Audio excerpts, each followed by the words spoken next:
Saudara-saudari yang terkasih di dalam Allah Tritunggal, di dalam nama Bapa dan Putra dan Roh Kudus, amin dan shalom. Selamat bergabung kembali dalam serinya, serial Renungan Harian bertema panggilan untuk meresapi dan menyempurnakan tata dunia dengan semangat Injil. Pada seri ke-13 hari ini, Minggu 29 Agustus 2021, firman Tuhan menghadirkan kepada kita sang pemazmur yang mengajukan pertanyaan berikut ini. Tuhan, siapakah yang boleh menumpang di kemahmu? Setelah mengajukan pertanyaan tersebut, pemazmur mengungkap sejumlah kriteria yang diperlukan bagi siapapun yang berniat untuk menumpang di kemahnya Tuhan.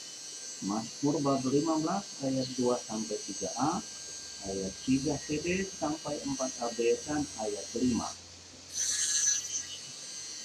Selain kriteria yang dikemukakan oleh pemazmur, firman Tuhan juga menghadirkan kepada kita hambanya Musa yang memberi nasihat kepada umat Israel sebelum mereka memasuki tanah yang diberikan Tuhan kepada mereka. Ulangan bab 4 ayat 1-2, ayat 6-8. Selain Musa, ada lagi Rasul Yakobus bab 1 ayat 17-18, ayat 21b, 22, dan 27.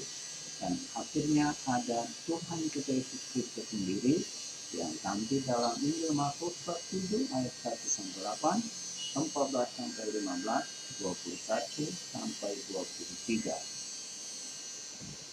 Pemazmur berbicara tentang kemah Allah, dan Musa memberi wejangan tentang negeri yang dijanjikan Tuhan kepada nenek moyang orang Israel.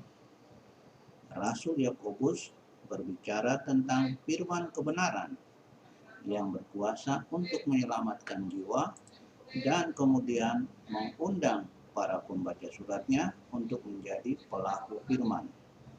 Sementara Tuhan kita Yesus Kristus dalam diskusi dengan orang-orang Farisi dan para ahli Taurat membahas tentang perintah dan ketetapan Allah dan cara beribadah yang benar. Terkait panggilan dan perutusan kita untuk meresapi dan menyempurnakan tata dunia dengan semangat Injil, pertanyaan kita adalah semangat Injil seperti apa yang perlu dan ada pada kita, sehingga tugas perutusan itu dapat kita lakukan.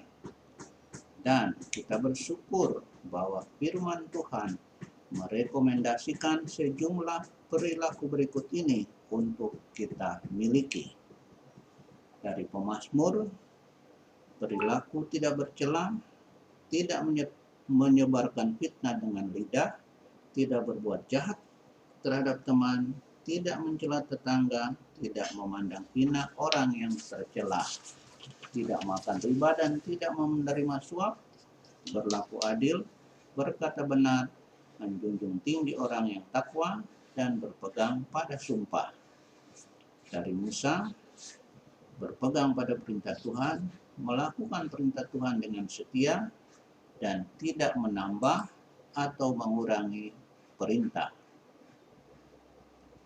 Dan dari Rasul Yakobus, perilaku yang direkomendasikan adalah supaya kita menjadi pelaku firman Tuhan, bukan hanya sekedar menjadi pendengar, supaya kita juga mengunjungi dan memberi waktu untuk anak yatim dan para janda, dan supaya kita menjaga diri agar tidak dicemari oleh dunia.